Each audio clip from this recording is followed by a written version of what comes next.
Sejarah Tenunan Fitri itu, ibu kita itu Ibu Mursidah namanya, beliau lahir di Bukit Batu. Nah, jadi ibu saya pindah ke Pekanbaru, saya pun dengan kakak-kakak lahirnya di Pekanbaru. Di situ ibu saya membeli cabe, bungkusnya itu koran. Jadi dari situ ibu saya kebaca tuh, selembar koran itu menuliskan "Tenun Sia akan musnah". Nah, kurang lebih begitulah kalimatnya. Dari situ ibu saya yang udah punya ilmu songket secara turun-temurun, anak gadis dulu kan begitu ya, wajib punya, diturunkan ilmunya.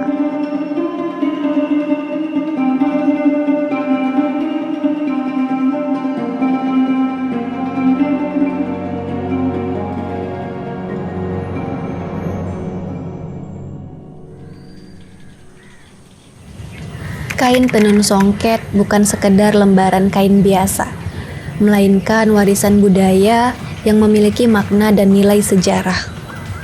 Di tanah Melayu Riau, digunakan sebagai bahan pakaian adat dan sering digunakan pada acara tertentu. Oleh karena itu, mari kita mencari tahu sejarah asal-muasal tenun songket khas Melayu Riau ini. Awal mula tenun Riau diperkenalkan oleh seorang pengrajin wanita asal Malaysia bernama Wan Siti binti Wan Karim. Beliau dibawa ke kerajaan Siak Sri Indrapura di Riau, dan sejak saat itu, keterampilannya dalam menenun kain songket mulai diajarkan di lingkungan kerajaan. Wan Siti mengajarkan teknik menenun kain songket yang halus dan indah, yang pada masa itu hanya dikenakan oleh kalangan kerajaan seperti keluarga dan kerabat sultan. Pada masa kejayaannya, kain tenun tidak hanya berfungsi sebagai pakaian, tetapi juga menjadi simbol status, kebesaran, dan kehormatan. Bagi para penenun, proses pembuatan songket adalah bentuk pengabdian kepada kerajaan. Tradisi ini pun terus diwariskan dari generasi ke generasi, menjadikan tenun songket sebagai bagian tak terpisahkan dari budaya Melayu Riau.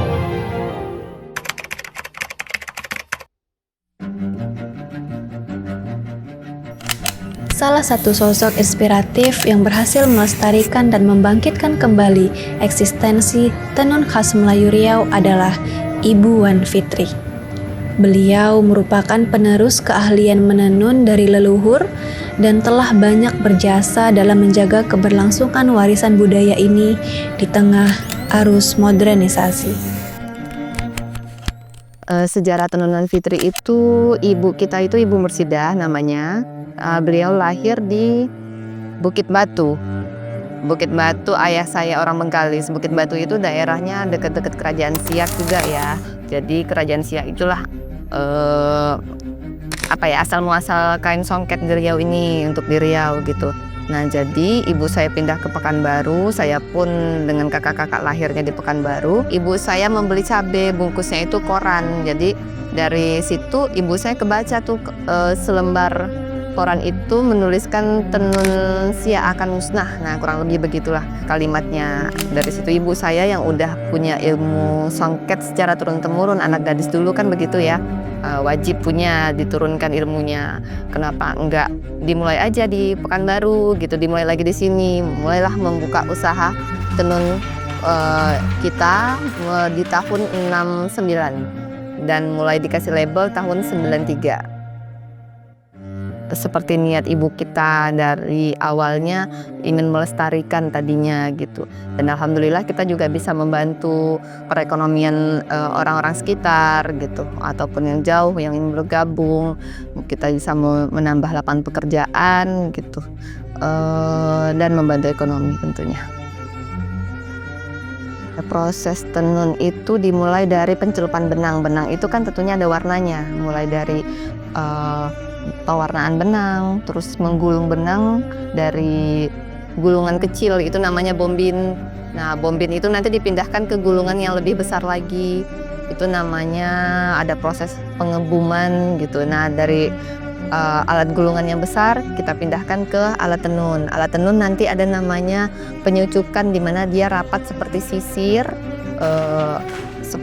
dan itu ada 3 lapis. Setiap lembar benangnya itu akan melewati sisir-sisir yang rapat itu, jadi akan 3 kali sisir. Nah gitu. Nah, terus lanjut dipasang di mesin tenun, barulah kita mulai menenun benang. Teknik tenunnya disebut kita nih ATBM, alat tenun bukan mesin, jadi tidak ada bertumpu dengan listrik sebenarnya gitu. Jadi memang tradisionalnya itu dan harganya mahal itu memang menggunakan tenaga manusia, tangan-tangan para perempuan yang merapatkan benang-benang menjadi kain sedikit demi sedikit hingga 2 meter gitu. Penenun ini kan cuma mengambil atau merangkai motif yang sudah ada dari kerajaan, dari sananya gitu. Jadi yang kita pakai di sini itu seperti 4 motif itu diambil dari alam, dari nama awan, nama tumbuhan, pucuk rebung itu berarti dari tunas rebung gitu kan. Siku keluang itu artinya kelelawar. Nah, campuran dari alam seperti itu. Kalau tenun yang terkenal mungkin di Indonesia seperti tenun Palembang, atau yang di dekat kita ada Sumbar, tenun Pandai Sike atau Silungkang. Di situ punya ciri khas mereka itu full benang semuanya, di dalam kain itu full benang gitu penuh. Nah kalau tenun Riau ini benangnya lebih tebal-tebal, lebih besar-besar, dan bagian yang penuhnya itu motifnya di bagian bawah gitu. Di bagian bawah, di atasnya kita lebih menambahkan cuman tabur-tabur gitu istilah namanya.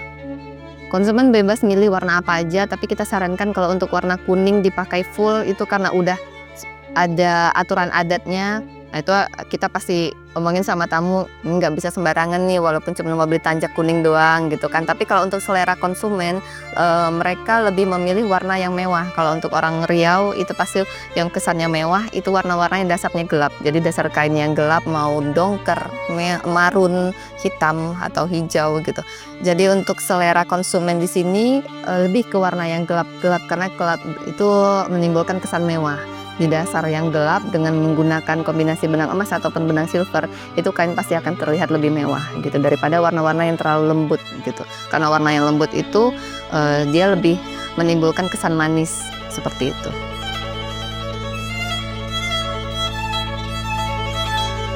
Tantangannya yang pertama SDM, karena SDM itu nggak mudah ya untuk mengajak orang bekerja sama untuk bergabung bersama kita. Mereka mungkin lebih memilih ya pekerjaan yang lebih mudah lah gitu kan. Di sini perlu ketekunan, perlu kesabaran gitu. Semoga SDM kita tetap bertahan atau bertambah. Semoga perekonomian di Indonesia makin membaik, lebih membaik, dan peminat masyarakat yang meminati songket lebih akan bertambah gitu ya. Untuk melestarikan dan membantu UMKM butuh campur tangan pemerintah untuk ada wajib deh gitu untuk masyarakat memakai kain songket.